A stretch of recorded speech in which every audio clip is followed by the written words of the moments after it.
stack of postcards that were already filled out, and I just had to stick them in the mailbox to prove I was still alive. The final will be a seminar series of this academic. And our speaker today is Keohane. That is B.A. Scheimer College. And then master's degrees from Harvard University. And then a very complex career because he went to Swarthmore, Stanford, Brandeis, Harvard, and Duke before coming to us finally. He's been here since 2005 already. There are so much of things to say about so just a very short version. He's a fellow of the AAAS. He's a member of the National Academy of Sciences. I don't know many political scientists in the AAS, but I don't think very many. So that's touch. He is a member of the American Philosophical Society and the corresponding fellow of the British Academy. I can do my handwriting. Academy. Academy, the British Academy. Handwriting is terrible. All right. He's written many books. His most famous, one before that, more adults again. The James Madison Award from the American Political Science Association, the Centennial Medal from the Harvard Grad School of Arts and Sciences, which I think is very rare. He's written many books. I've mentioned only two of them. His most famous at least, After Hegemony, Cooperative and Discord in the World, Cooperation is called the World, and it's been, After Hegemony, Cooperation and Discord in the World Political Economy, published by the PU Press in '84, and we published a number of times, recently in 2005, so it's a lasting book that you can see 20 years later. His most recent book, the fourth edition of Power and Independence, with Joseph Nye. It's a pleasure to welcome.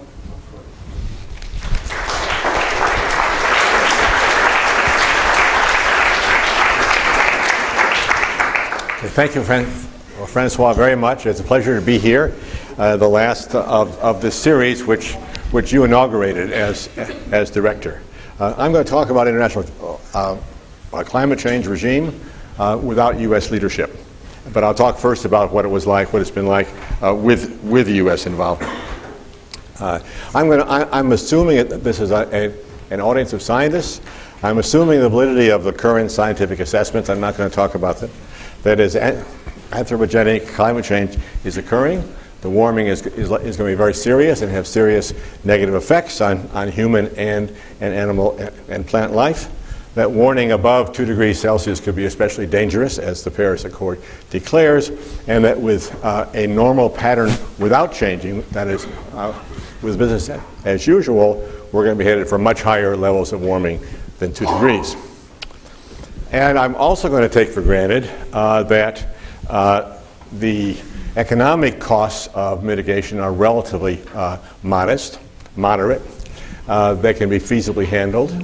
And that the insurance principle implies that you'd expect rational people to mitigate, because even with uncertainty, the cost of BAU, business as usual, could be very high, and the cost of buying insurance are fairly moderate.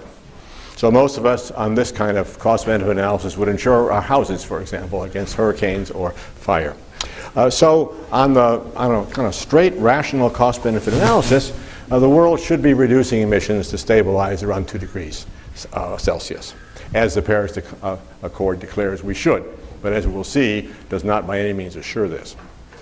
And the basic problem here is the tragedy of the commons, which Russell Hardin labeled, at least in the 1960s. That is, commons problems where there's open access are very difficult to solve. So consider the open ocean fisheries versus inshore fisheries. Open ocean fisheries are rapidly depleting, as you probably know, because large factory fleets can go around the world and scoop up fish. The lobsters where I live in Maine in the summer are thriving because only local lobstermen can fish, and it's done according to principles that guarantee that they don't overfish. It's a very different situation. So on the ocean situation and the climate, you have a free rider problem. That is, it's easy to free ride on everybody else, and the rational action implies exploitation of the resource now before somebody else gets it, because you know it's not going to last. So it's rational to behave in a way which damages everybody's interest. That's the irony. It's individually rational to behave in a way that is bad for everyone, for all the fishers or for all of us living on planet Earth. So the result, of course, is exhaustion of the common resource, for example, a healthy atmosphere. This is not inevitable. As the lobster example indicates, there are ways to control it, and Simon talked about Eleanor Ostrom's work last time. I'll discuss it briefly, but it is the common default outcome of a commons problem. So we aren't solving the problem, right? We're headed for 3, 4, 5, who knows how many degrees Celsius, headed for disaster. So politics is getting in the way. Politics is the true dismal science. Economics was claimed as the dismal science when people believed in a Malthusian population problem, but now politics is a dismal science. We're the ones who come and crash the party and say why we're not succeeding, why we're not behaving in a way that for individuals would be rational. There's lots of scientific advance in the last 25 years. There are 25 years of negotiating on climate change with essentially zero impact on the climate. You can't see it in the lines of emissions. And so the question I want to ask is, why is international climate agreement so hard? And is there any hope at all for agreement? And what are the scenarios now in the absence of U.S. leadership? So here's the outline. I'm going to talk about 5 climate fantasies in an attempt to goad everybody, because it's a little exaggeration. They're not totally fantasies. They all have a grain of truth in them, but they're often deployed in a way that I think is a fantasy. Then I'll talk briefly about the history of climate negotiations. Then I'll come back to this puzzle of bad politics. What explains this bad politics, these bad outcomes? Then I'll talk about the Paris Accord very briefly, and then I'll deploy 3 post-Trump scenarios as advertised in the abstract. So first, 5 climate fantasies, and they're not entirely fantasies. They're all based on some truth, but I think they're, as deployed often, they are fantasies. And 4 of them are apolitical, and 1 is political.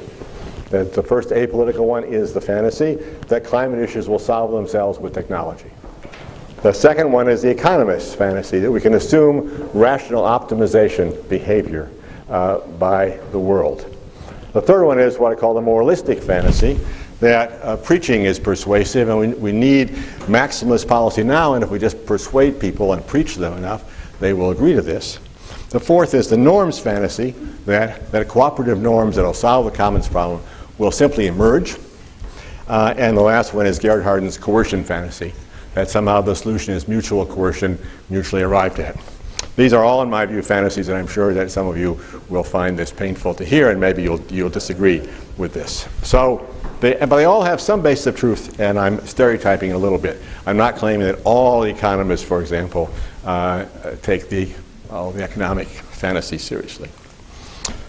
So the basis and truth of each fantasy is first, solar and wind prices, as we'll see, are falling sharply.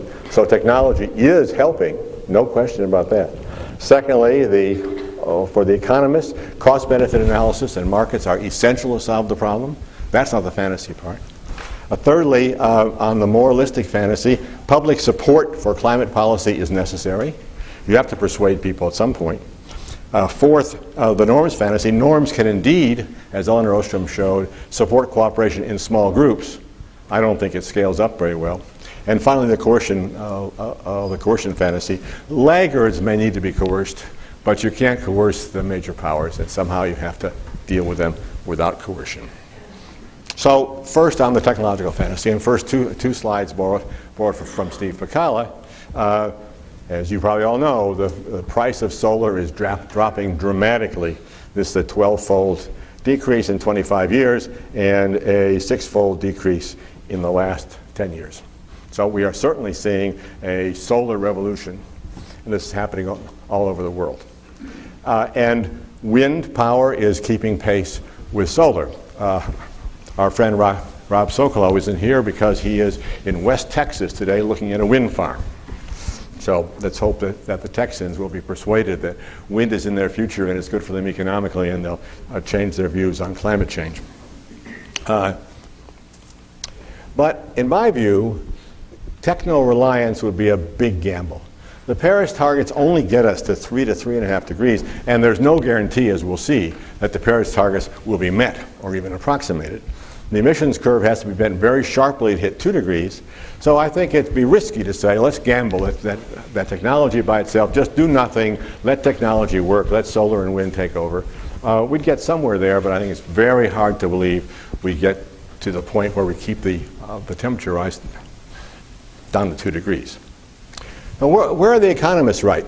The economists are right on costs. The costs are moderate, as I mentioned before. The Stern Review in 2007 estimated the annual cost around 1% of GDP. This is not a small sum, but it's certainly small compared to the damages that we suffer from runaway climate change.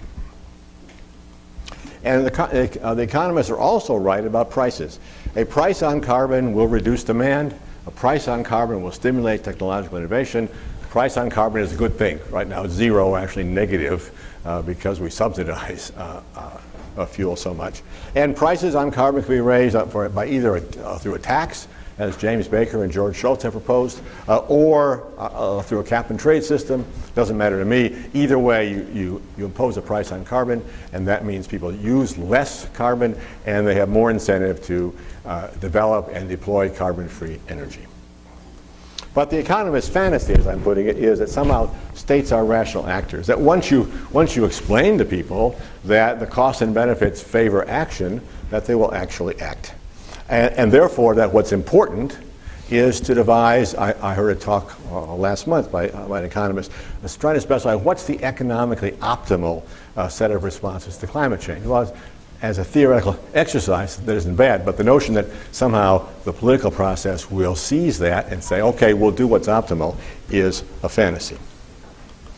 Because politics is not cost-benefit analysis.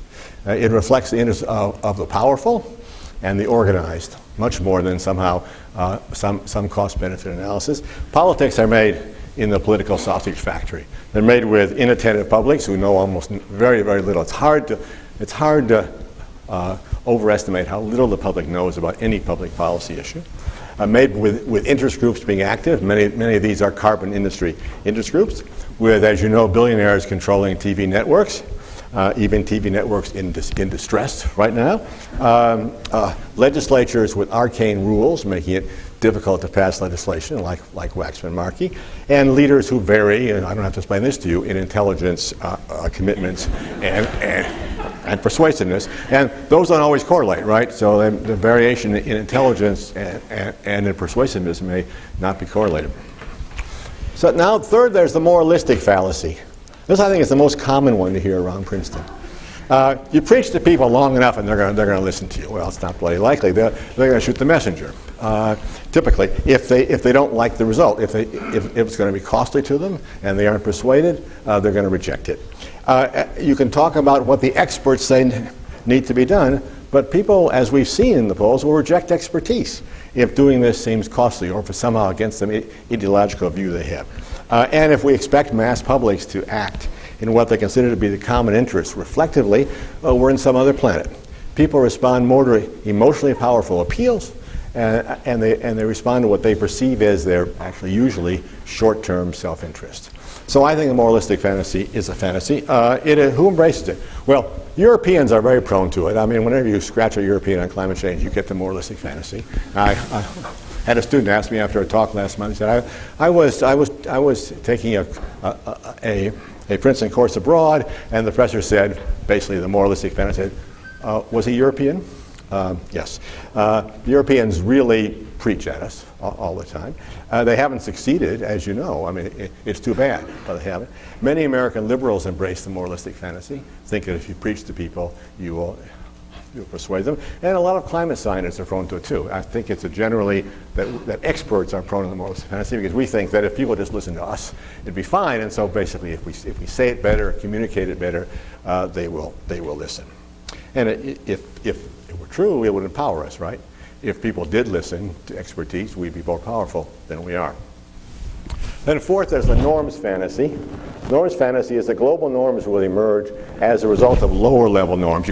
We cooperate among ourselves, somehow it scales up to the world. and that therefore global cooperation is the emergent property of social interaction. Now, the norms argument has a right in one respect. Norms can emerge in small-scale society if and only if certain conditions are met, and Eleanor Ostrom has made that clear. So there are 4 conditions I want to mention. You have to be able to restrict the access to this common property resource, like the lobstermen in Maine. You actually don't let other people from outside access it, or only do so on terms that limit their exploitation of it. You have to provide incentives to cooperate. You have to have some reason to cooperate, some self-interested reason to cooperate. You have to specify clear rules, what we call regimes in world politics. So everybody knows what the rules are, everybody knows that everybody else knows what the rules are. It's common knowledge, and therefore they can be enforced. And finally, they're enforced by patterns of reciprocity. There has to be some way for people to monitor each other and work together. And Ostrom showed that a number of small-scale situations where these conditions are met, the tragedy of the commons is overcome. So it's not inevitable. She showed that under certain conditions it can be solved. But those, in my view, the norm solution doesn't scale up because these conditions are not met. Access to the global commons can't be restricted easily. It isn't like lobstering in Maine. Incentives are to exploit the resource quickly. The default option is the sovereignty option, which is no rules. That's world politics without action. And community ties of dense reciprocity are absent. The world, say Russia, China, the US, and the EU, Brazil, India, is not like a little farming community in Spain or in Japan or onshore fisheries in Turkey, which Ostrom studied. Now the last one is the political fantasy. Hardin's paper is very, very famous. It's famous justly because of the tragedy of the commons label. It's about population control, which looks pretty obsolete right now in many ways. But his solution was mutual coercion, mutually agreed upon. And this is really a fantasy. States resist coercion over themselves. Okay, think about coercing China into our notion of solving climate change. Yeah, good luck. Or even coercing Malaysia or Paraguay. It's not easy. Secondly, states seek multiple objectives. So you can't expect one state to think all we care about is climate change and we will coerce everybody else and we're very powerful. We won't worry about our other relations with them. We won't worry about trade or about investment or about alliances. We're going to bludgeon everybody into it. Well, that's not going to happen. Because exercising coercion is costly. And we know, the U.S. should know, given our military interventions over the last 20 years, that it's often ineffective. Coercion is hard to do. And furthermore, final point, you have Hardin's solution gets caught on his own analysis because it's a public good. Why should one coerce, which is very costly for the sake of a public good? His own analysis says one won't do that. So it makes no sense. But of course, you may say, after you hear this talk, maybe international cooperation is a fantasy also. It may be. But I want to point out several things. One, cooperation is always based on discord. When you have successful cooperation, it's never based on harmony. You don't have to cooperate if you already agree. So it's based on discord. Trade policy, investment policy, international monetary policy. There's discord. There are different points of view and different interests involved. Cooperation is always built on the framework of discord. So the fact that you have a lot of discord on climate policy doesn't mean you can't have cooperation. Climate policy, you have the requirement of shared interest is met. You have to have a situation where a general agreement would in fact be better than the default of no agreement for all major players. And that condition is met, I think, on climate change.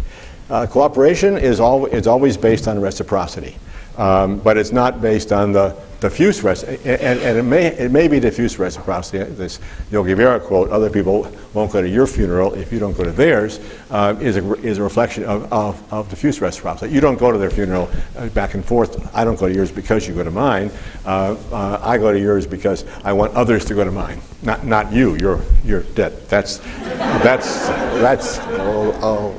diffuse reciprocity. And there has been cooperation in world politics. If there had never been cooperation, we'd say, well, forget it. It'd be impossible. There's a lot of trade cooperation. There's the World Trade Organization, which Donald Trump doesn't like, but he doesn't like it because it's actually quite effective. There's a lot of investment cooperation. I don't like it much in a sense because it basically helps corporations, but it does exist. There's financial management cooperation, development cooperation, the World Bank, for example, and now the new Chinese-led bank alliances, and the Montreal Protocol, which I'll come to in a minute. So it's possible to cooperate. It's not the case that you can't have international cooperation, sovereignty makes it impossible, so forget it. Climate's, though, a hard case. It's harder than alliance or trade because of the tragedy of the commons problem. Those aren't commons problems. This is a commons problem. And if it happens, it'll happen through mutual concessions, mutually monitored. That is, marginal concessions and some way of telling whether the other side has actually implemented its concession or is reneging on it, which states often do. It's not going to be mutual coercion, mutually agreed upon. So the basic general point is institutions are important. It's a hard process to build climate regimes. The incentives have to be right. You're not going to persuade people to be nice because they want to be nice. They have to think it's in their interest, in their country's interest. And as Max Weber said, politics is the long, slow, hard boring of hard boards. So now part two, the brief history. I'm going to give you a brief history of climate negotiations, which is one of sporadic success, which once again shows it's possible, and frequent failure. So this goes back to a problem probably many of you know, chlorofluorocarbons. Some of you may know it much better than I do. All I know is roughly how to pronounce the word. CFCs, they were emitted by spray cans and used universally in the 1970s and early 80s as a propellant for shaving cream and so on and so forth. And they're used in firefighting and certain other important uses. But it turned out, it was found in the laboratory in the 1970s that they interacted to destroy ozone. And the inference was made that they might destroy the ozone layer above us, which prevents us from having skin cancer. But it wasn't known to be true in 1985, but of all people, Margaret Thatcher, who was a chemist actually, took the lead in the Vienna Treaty, which obliged states to take appropriate measures to protect the ozone layer. There was zero obligation to do anything. This is typical of international agreements. The first step often is an umbrella, very vague agreement. It doesn't oblige you to do anything. By the way, Paris is like this. So there was a vague obligation, but it was a legally binding obligation. So legally binding obligation to take appropriate measures whenever that was defined in the future. And it allowed for protocols to the treaty without a new treaty to be added to it, which might specify those obligations. So the Reagan administration happened to agree to this. There were no regulatory consequences. But a couple of years later, it was discovered through flights through the Antarctic airspace that there had been a 40% reduction of the ozone layer. That in fact, the laboratory result was borne out even more than people expected in the atmosphere. And the Reagan administration switched policy, decided to favor action. DuPont, which made most of these CFCs, switched policy and decided to favor action. And a deal was made very quickly in 1987 at Montreal. That's why it's called the Montreal Protocol, which was legally binding and which provided for limits, very quick limits, 50% reductions within a few years. They were intensified later. But there was a big problem because less developed countries said, it's too expensive for us, we can't do this. And the developed countries said, okay, you're exempted for 10 to often 25 years. The exemption often lasted until 2015, I think, from 1990. But they didn't exempt them permanently. They said, okay, and furthermore, they gave a fund to assist developing countries. This was really smart politically. Consider yourself as a leader of a developing country. What's not to like about this agreement? You get money right now for developing alternatives, provide jobs, maybe a little corruption, who knows. And your successor, but 3, in 25 years from now, has to pay a price. They have to do something. You don't care at all what your successor has to do. It's 0, right? And so it's a great deal. And it was smart, so they all signed on. And in fact, it was a great success. The rules were tightened in 1990 and 1992. There were technological improvements very rapidly.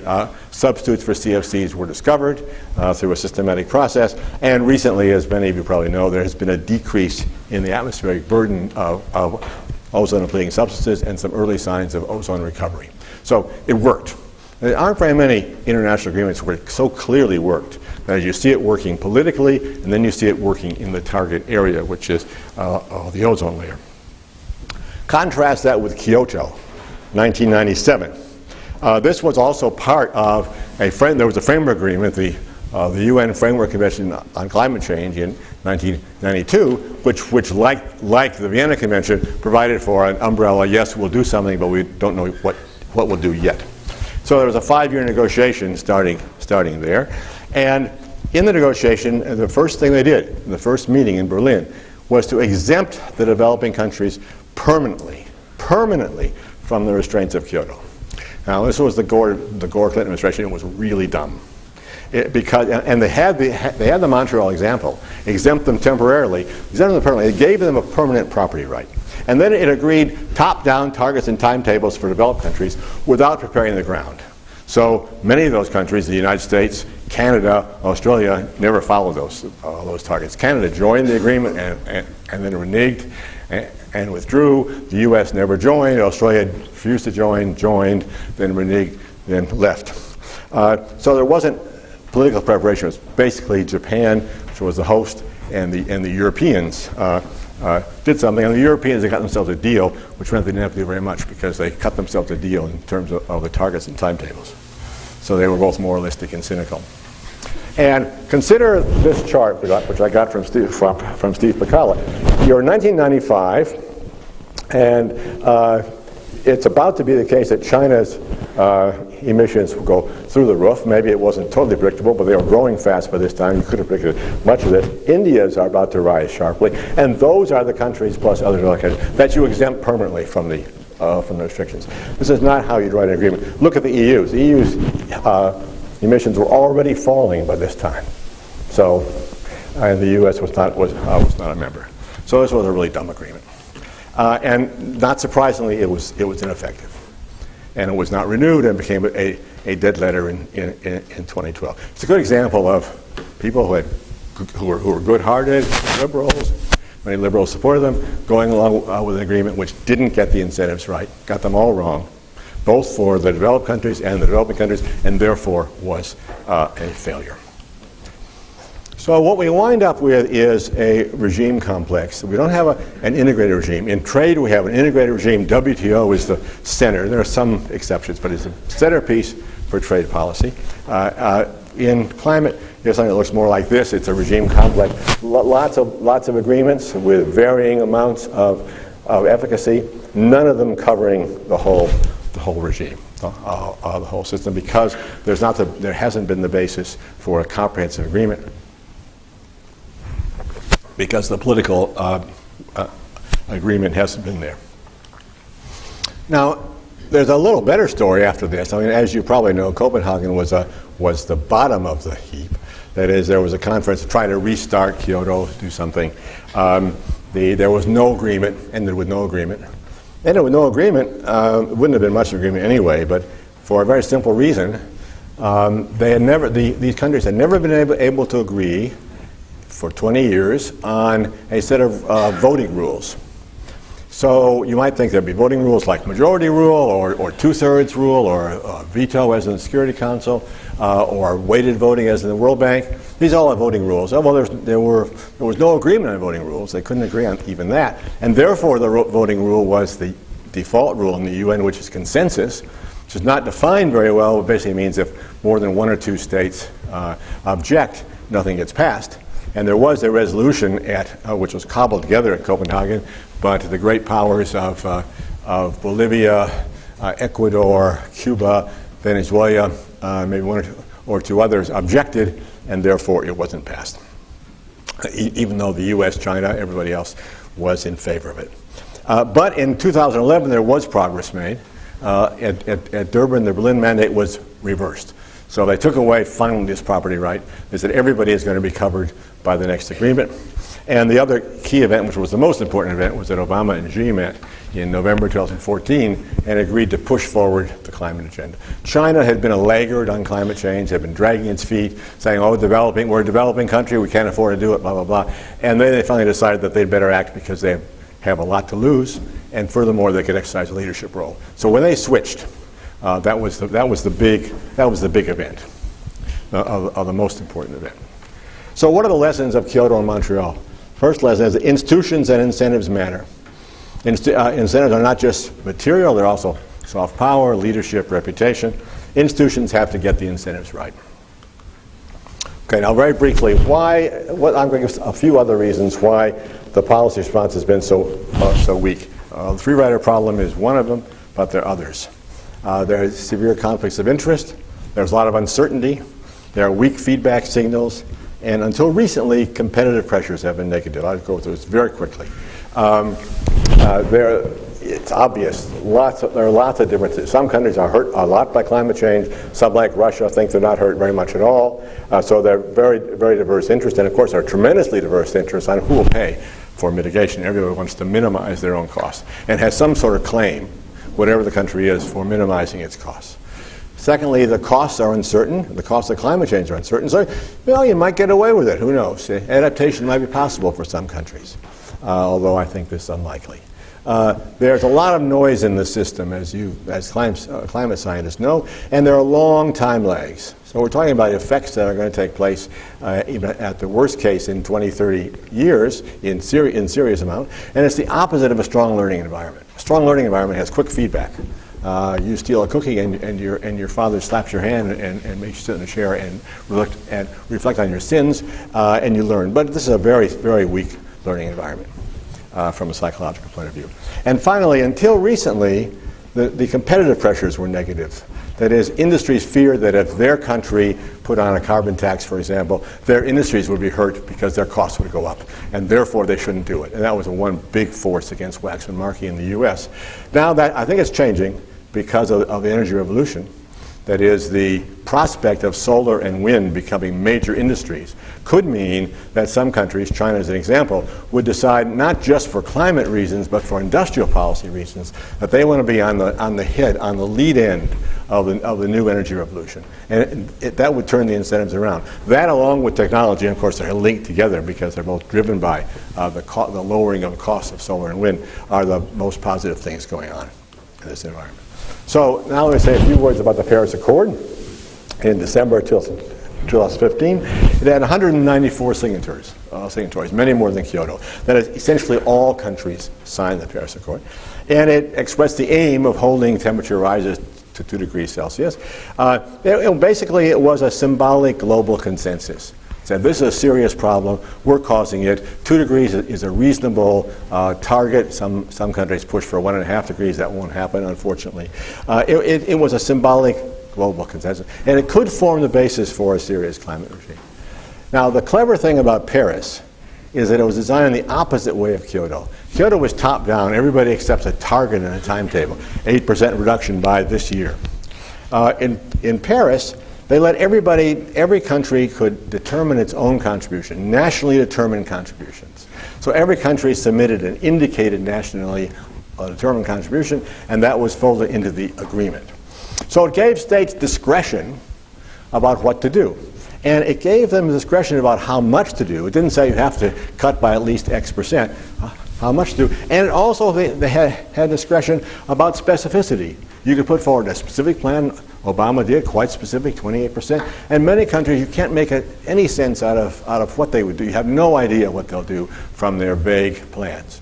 Well, who would not like this if you're a state leader? You get to choose the level, and you get to choose whether it's specific, it's specified or not. You can choose a vague target which nobody can hold you accountable for, and raise your hand and say, yes, I'm joining it. So it's great for incentives. Incentives to join. It's great for incentives to join. And that was the clever part, because Kyoto, they never got past that point, basically. Paris also, the founders realized that with that kind of vague and decentralized contributions, you'd have to have monitoring. You'd have to have what they call pledge and review. You'd have to have some process by which countries would then gradually step up their pledges, make them more specific, and submit to each other's peer review for them. That was the objective. But they couldn't get agreement on that in Paris. Chinese are very much against this. The Chinese don't like transparency. The Chinese government doesn't like transparency. Many countries don't like transparency. So the procedures for review are vague. It was agreed that they would work on transparency over the next several years. So Paris is a restart. It's not a solution. It got the incentives to join right because it gave everybody discretion and vagueness. But it didn't get the incentives to fulfill promises right because there's no way to hold anybody accountable for anything. So Montreal shows that cooperation is possible in a situation that was easier to solve. It was a lot cheaper, a lot more specific, a lot narrower. Paris shows that at the beginning that cooperation is possible. It doesn't show that cooperation is possible. So now we turn to President Trump. And I'm going to, in conclusion, sketch out 3 scenarios in response to Trump's climate policies. So I think it's pretty clear now. Well, actually, what time is it? Maybe there's a new Twitter feed, and I'm wrong, right? But I was going to say it's pretty clear now that he's going to try to scrap the Clean Power Plan, that he's going to defund Paris financial measures, that he's going to drag his feet on any issues, but that the U.S. is probably not going to formally withdraw from the Paris Accord. Wouldn't matter what. It would take 3 to 4 years to do it. It'd be messy. There's really, even if you want to sabotage things, you're probably just as well off staying inside the agreement. So it doesn't give us a lot of benefit that the U.S. is probably not going to fulfill. Well, is not going to fulfill his promise to leave the agreement on day one. There are many things didn't happen on day one.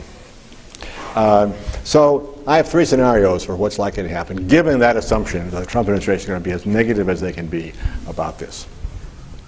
One would be a free-riding collapse. If you go back to Hardin, if countries think that they only made a contribution or a pledge because the U.S.